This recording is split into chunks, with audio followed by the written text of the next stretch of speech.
Hi everyone. Thank you for having me tonight to chat a little bit. So I figured I would tell you a little bit about myself and my time at Loyola, and then kind of just move through what I do now and let anybody ask any questions that y'all have of me. So I graduated in 2015. I Most of my time at Loyola, like outside of the classroom, was spent in CCSJ. So I was a service coordinator for the Habitat for Humanity programs, House of Ruth programs, and some other various spring break outreach programs as well. So the bulk of my time and kind of my college journey was spent in CCSJ, and then paired with what I did academically, sociology and gender studies. Very similar to Jim. I didn't know what I wanted to do. When I got to college, I thought I was going to be a comm major. And I took an intro to communications class, and I just absolutely hated it. And then I took Dr. Conradi's Soc 101 class, and I just decided I think sociology is for me. And that's kind of how I landed in sociology. I did not know really what sociology was all about before I got to college. And I took the class as a social science requirement, and I thought, I really like this, and I think this is what I want to do. And it played into a lot of the social justice work I was doing, a lot of the diversity, equity, inclusion work that I was doing, although we didn't call it quite that when I was in college. But that's really the crux of what I was doing. And so when I was approaching graduation and I was trying to figure out what I wanted to do next, what I wanted to do with my degree, a lot of people in the CCSJ space were pursuing years of service. So I was trying to pursue what would be a good fit. I'm originally from Philadelphia. I live here now, and I always knew that I wanted to come back home. So I found a program called City Year, which is under the AmeriCorps umbrella, and it allows you to choose your location of where you come back to do your year of service. So unlike some programs, if folks are familiar with like Teach for America or JVC or programs like that, you're not able to choose where you go. You just kind of get plopped somewhere. But City Year, they let you choose. And I knew I wanted to come back to Philly, and they had a program here. So much like many of the people that I graduated with who also worked in CCSJ with me, we went off and we did a year of service. So after I graduated, I moved back to Philly, and I taught sixth grade in North Philly for a year.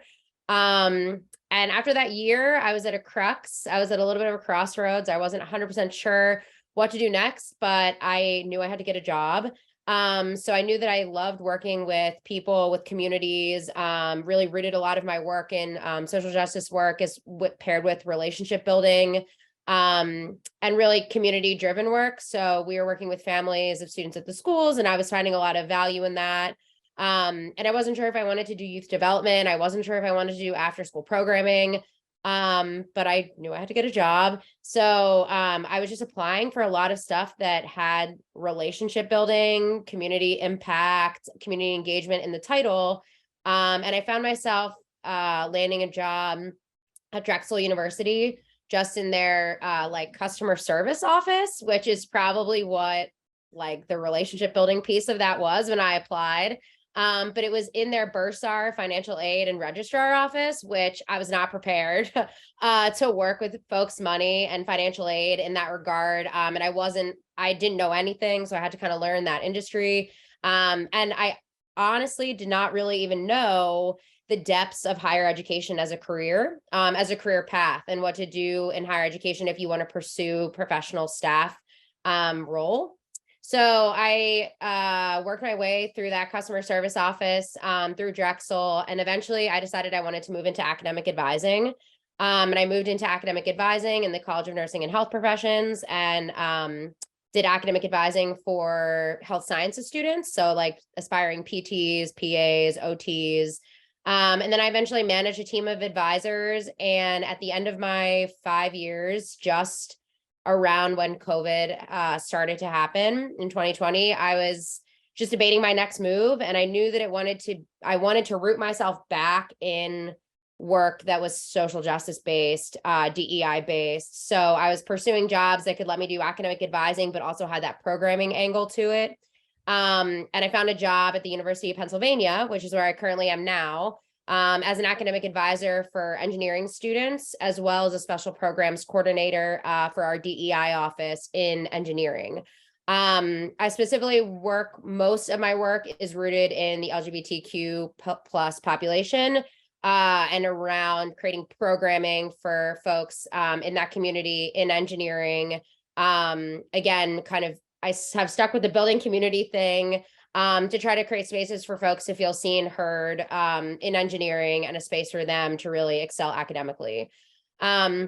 So the last 7 years after I graduated and after City Year really has been me working my way through the higher education industry. I also got my master's in higher ed when I was at Drexel, which if anybody is interested in pursuing a graduate degree, we can always talk about that as well. And some strategies around doing that possibly, especially with a sociology major. So now I'm currently at the University of Pennsylvania, and I am thinking about what I want to do next. I love the work that I do, but I think I'm always trying to root myself deeper and deeper into a space that is like full-time DEI work. So I think I may soon run my course with academic advising, just in a changing landscape of higher education, and kind of try to root myself more in DEI programming. But we'll see where the future takes me with that. So that's kind of a little bit about me. And then if anyone has questions, yeah, we can move to questions. So Beth, go ahead. Hi. Oh, I have a question. Wait, can she hear me? Yeah, speak loud. Yeah, speak loud. Sorry. My name is Amaya. I'm a senior and I'm interested in going into higher ed in the DEI field. So I never have heard many people say that. So it's really nice to hear you talk about your profession. But I just want to know what is a daily day in your life like working in higher ed? Yeah, for sure. So I wear a couple different hats, which I think is something very common in higher education. So I specifically am rooted in a few different programs. One of them is it's called Advancing Women in Engineering. So it's a student-led board paired with myself and my director, who is professional staff.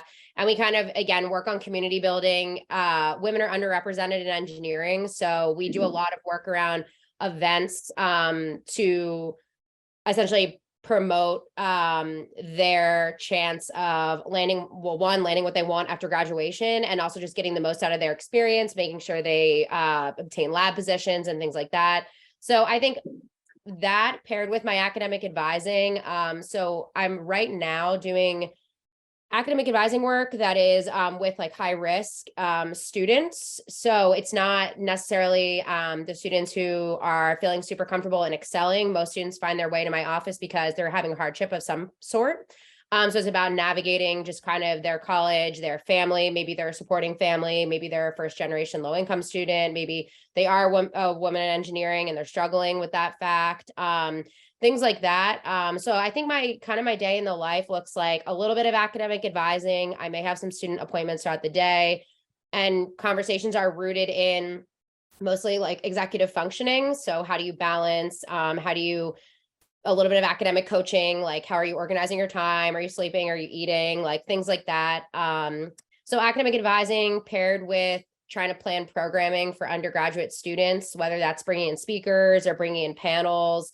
We run wellness workshops in our DEI office. So we'll bring a rep from financial aid in and be able to discuss your loans and be able to discuss what to do with a refund and things like that. And again, kind of rooted in executive functioning, but also just in a providing of resources. So I do a little bit of that. And then I also sit on our board for LGBTQ faculty and staff at the university around programming and trying to build community around those staff members as well. So it's never the same thing every day. When I was in my customer service role, it was kind of the same thing every day, but in my advising and programming role, and I don't know if you're thinking about student life or thinking about something like that, it's usually gonna be something new every day. And it's usually gonna be project based. And I think this really ties it back into sociology. It's going to be about relationship building. And that is really the building blocks, I think, of higher education. And I use a lot of what I learned in my bachelor's degree to kind of find out what is the most effective way to relationship build so we can solve problems. And I think that that's a lot of what I do. So it's different every day. It's a lot of collaborating with faculty. staff across the university, community partners. It's different every day, and it definitely depends kind of on your field. Thank you. Any other questions for Emily or for? So I have a question for Emily. It's clear from Jim's presentation how the sociological methodology that he learned, is relevant to what he does. Do you, Emily, use the methodological approaches that you learned here at Loyola in your daily life, in your work? Yeah, I think the answer is yes. I think over time, what I had continued to learn in regards to how people and communities function, and the basis of why they function the way that they do, I think that really made me successful right out of the gate when I pursued City Year. I think I was able to understand like that functional piece of how people work, and based on all of the factors that are surrounding them, economic factors, like environmental, interesting, we just talked about that a little bit, environmental factors, and why family units and why communities function in a way that they do, through that lens. And I think that was really integral. And when I did City Year and coming into a community where we needed to build trust, it's naturally a distrustful relationship from people coming into communities in North Philadelphia, especially into the schools, because it's very transient. So folks come and then they go, and it's not a lot of stability. And I think that understanding the background, the roots of why that existed through sociology, sociological theory in that regard, I just think it made me a better employee of City Year, and it just made me a better partner and collaborator for the folks I was working with. And I was able to really, I think, understand at a base level why things were the way they were, in a lot of capacities.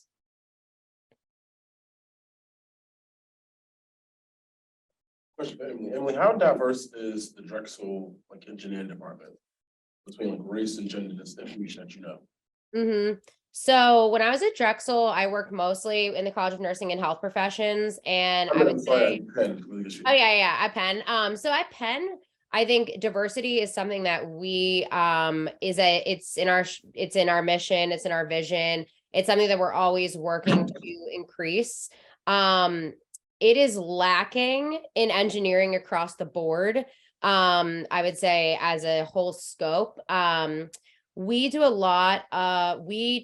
I think we kind of attack this from a couple of different lenses. The first one right now, in regards to increasing diversity and increasing retention in engineering specifically, is hiring diverse faculty members, and having diverse faculty want to come and teach at Penn, and creating a community that will support diverse faculty members coming in to teach, because engineering has not been, it's not been a hub for that overall. And it's interesting because I'm not an engineer, obviously, by trade. I have a sociology background, so kind of understanding and learning the history of the lack of diversity in engineering is something that I'm still continuing to learn over the last couple of years at Penn, and kind of in pursuit of trying to address some of these issues. I think in regards to understanding the lack of diversity in engineering, as well as how that can be fixed, and how that can be increased as we go forward, is understanding the supports and resources that folks need from engineering. And we have we have a dedicated diversity, equity, and inclusion office in the School of Engineering at Penn. The other three schools, so our business school, Wharton, the nursing school, and then what they call the college, which would host like a sociology program, the College of Arts and Sciences, they don't have dedicated offices to DEI.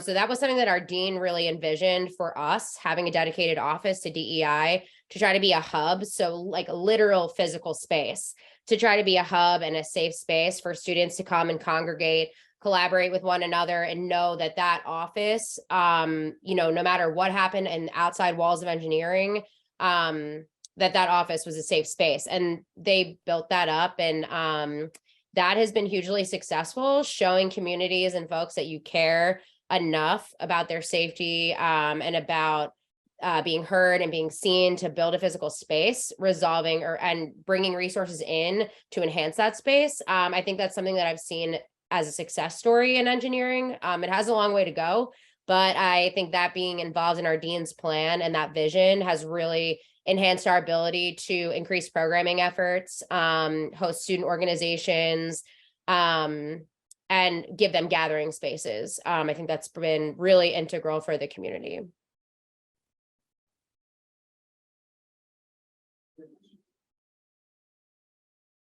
I think the students are out of questions. I thank you both for your input tonight, and I'm sure you're going to hear from at least Amaya and possibly other students. And this, as I said, this has been recorded, and we will sync it with the text, and then we will post it on the website so future students can hear from you. I guess maybe one parting note, if anyone's thinking about grad school, I feel like I have some friends, and I also myself did a graduate degree when I pursued a career in higher education. I think something that this may be just the basis of my knowledge in financial aid and things like that, but I think there's ways to make graduate degrees affordable. If anybody wants to talk about that, feel free to email me as well, and we can chat about different tuition benefits that exist, or you know, spaces that may offer tuition remission and things like that that could make I know student debt is a big topic at the moment, but also just a big topic for folks that are kind of looking at what to do next with that debt. So feel free to reach out to if anyone has questions about a graduate degree, maybe like when is the right time to pursue that? If you're in the middle, when do I do this? I'm not sure. I can give you my experience, and willing to answer any questions as well that y'all have. Super, thank you.